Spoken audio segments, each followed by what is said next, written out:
अस्सलाम वालेकुम दोस्तों, आप देख रहे हैं हमारा यूट्यूब चैनल उस्ताद अब्दुल गफूर। जब आप न्यू बाइक लेते हैं 1000 किलोमीटर के बाद आपने सारी बाइक की माउंटिंग करनी है। I mean nut bolt tight करने हैं। आज की इस वीडियो का टॉपिक है, मैंने नई बाइक खरीदी है, 1000 किलोमीटर चल गई है, उसके बाद इसका क्या करना होता है। 500 किलोमीटर पे इसका आपने इंजन का ऑयल चेंज कर देना होता है। कोई कहता है जी मैं 400 पे भी कर दूंगा, ठीक है वो कर सकता है। 500 बाद आप इसका ऑयल चेंज कर दें। रिमों को कंपाउंड लगवानी है, व्हील बैलेंस करवाने हैं। एक व्हील में 36 तारे होती हैं, दोनों व्हीलों में 72 तारे होती हैं। इसको एडजस्ट करवाना होता है। सारी बाइक्स की माउंटिंग करवानी होती है। माउंटिंग क्या होता है, नट बोल्ट बाइक के टाइट करने होते हैं। ये नई बाइक के कौन कौन से नट बोल्ट टाइट करने होते हैं, ये आपके साथ हम शेयर करेंगे। आप खुद कर लें या कोई कर रहे हैं तो उससे आप प्रोटोकॉल कर लें। ये मरगार्ड है पीछे वाला, इसको इस तरीके से कंपाउंड कर लें, इसमें जंग नहीं लगेगा। जो जंग लग गया है उसको पहले रेगमाल मार लो, फिर कंपाउंड कर लो, जंग नहीं लगेगा। इसी तरीके से अगले मरगाड़ के अंदर भी कंपाउंड लगा लें।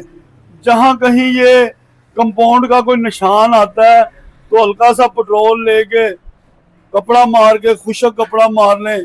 दोनों व्हील बैलेंस करवा लेने हैं, दोनों व्हीलों के अंदर कंपाउंड लगा लेनी है। कंपाउंड इतनी भर के नहीं लगा लेनी कि ये जो टायर की लाइनें हैं ये बाहर ना आए, बाद में नई मुसीबत में पड़ जाओ कि मेरी तो गाड़ी बबलिंग हो रही है। हल्की सी माइनर सी लगाते हैं कंपाउंड, उसके साथ भर नहीं लेते कि टायर पूरा बाहर ना निकले। ये चीजों का ख्याल रखा करें। जो चीजें हमने 50 साल में सीखी हैं आपको 5 मिनट में बता दें। ये आप खुद भी कर सकते हैं सारे नट बोल्ट टाइट। अगर आपके पास टूल नहीं मुहैया है तो किसी को कह दे, कारीगर को, वो कर दे। और आप साथ ये मूवी अपने पास रखें, जो जो से हमने किए हैं वो टाइट कर लें। चल के बाइक के नट बोल्ट लूज होते हैं, फिर बाइक थरथराहट करती है। ये चीजों का ख्याल करना। ये है सेंटर एक्सल का नट, इसे 17 mm टी रॉड के साथ आप टाइट कर लें। ये अगर नहीं करेंगे तो हल्का सा बाइक झटका सा जो फील करती है वो होता है। उसके बाद आपने ये सलेंसर बेंड के नट टाइट कर लेने हैं। इतने नहीं टाइट कर देने कि ये टूट जाए, सलेंसर के अंदर, हेड के अंदर ये टूट जाए। ये ट्रक के बोल्ट नहीं टाइट कर रहे, मोटरसाइकिल के कर रहे हैं। इन बातों का, इन चीजों का ख्याल रखा करो। उसके बाद 4 मुंह वाला पेचकस लेके हाकी पतरी के 2 पेज आपने इस तरीके से टाइट कर देने हैं। थरथराहट जो आपको महसूस होती है ये नहीं होगी। फिर उसके बाद 10 mm की चाबी लेके चारों मरगाड़ के नट बोल्ट आपने इस तरीके से टाइट कर लेने होते हैं। इतने ज्यादा टाइट नहीं करने होते। ये जो बॉटम होते हैं ये सिल्वर के होते हैं। अगर आप ज्यादा टाइट करोगे ये स्लिप हो जाते हैं, टूट जाते हैं। तरीके से काम करोगे तो इंशाल्लाह ताला आपका नुकसान भी नहीं होगा। उसके बाद ये फ्रंट मोनोग्राम के 10 mm चाबी के साथ पेज टाइट करते हैं। इतने नहीं करते कि ये फ्रंट मोनोग्राम को तोड़ दो, ये इतने टाइट करते हैं कि ये थरथराहट ना करे। अब ये मीटर के पेज भी टाइट कर लें। ये लीवरों के ऊपर है, ये हल्के से इसे एडजस्ट कर लें। ये तरीकाकार होता है काम करने का। एक चाबी पकड़ी है, जहां जहां 10 का नट बोल्ट आपको नजर आता है आप उसके साथ उसे टाइट कर लें। ये देखो कि किसकी लूज हो गई है। 2-4 किकें मारने के बाद या 1000 किलोमीटर चलने के बाद कौन कौन से नट बोल्ट लूज होते हैं आपके साथ ये शेयर करूंगा। ये देखो किक लूज हो गई हुई है, ये रिंग पाने की मदद के साथ मैंने इसे एडजस्ट कर दिया है। इस तरीके से करना है, इतना जोर पे तुक्का नहीं लगा देना कि ये टूट के बोल्ट आपके हाथ में आ जाए।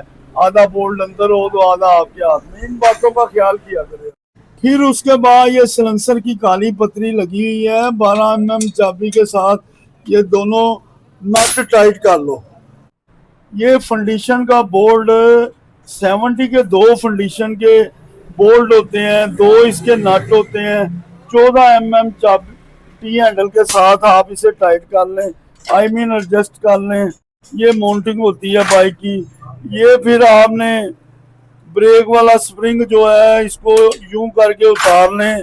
स्प्रिंग उतारने के बाद आपने ये 14 mm टी रॉड के साथ आपने इसे भी एडजस्ट कर लेना होता है। अगर उधर से घूम रहा है तो टापा खोल के उसको पकड़ लो। पिछले शाख के ऊपर 2 नट हैं, इसे टाइट कर लो। फुटरेस्ट के हैं 2 14 के, ये फंडिशन का है एक, ये टाइट कर लो। ये अगले शाख के हैं, ये टाइट कर लो। इसी तरह दूसरी साइड के 14 mm टी रॉड के साथ ये सारे नट बोल्ट वगैरह टाइट कर लें। फिर आपने 12 mm टी रॉड की मदद के साथ टेक वाले बोल्ट टाइट कर लेने हैं। पीछे आर्म स्टॉप पतरी का बोल्ट है उसे टाइट कर लेना है। फिर आपने ये एनक वाला बोल्ट टाइट कर लेना है। जिस तरह से मैंने ये वाले किए हैं फिर आपने बाकी के कर लेने। इसे टाइट करना होता है। 1-2 ड्रॉप्स जो है ब्रेक किली के ऊपर लगा लिया करो ऑयल के, ब्रेक सॉफ्ट हो जाएगी। ये फुटरेस्ट अक्सर चू ची करता रहता है, आवाजें आती हैं इसके अंदर से। 1-2 ड्रॉप्स इधर भी लगा लिया करो। ये ब्रेक स्प्रिंग के ऊपर भी लगा लिया करो, ये भी नहीं चू चाक करेगा। ये ब्रेक पैडल के ऊपर 1-2 ड्रॉप्स लगा लिया करो। ये क्लच वर्म पे लगा लोगे तो क्लच भी सॉफ्ट हो जाता है। ये जो चलने से किच किच करके आवाज आती है ये भी नहीं आएगा। इसी तरह अगली जो ब्रेक वाली किल्ली है उसको भी 1-2 ड्रॉप्स ऑयल के लगा लो।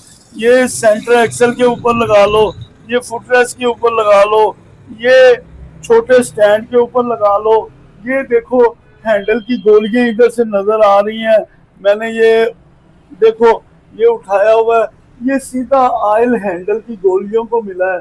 फिर आपने दोनों लीवरों पे ग्रीस लगा लेनी होती है इस तरह से।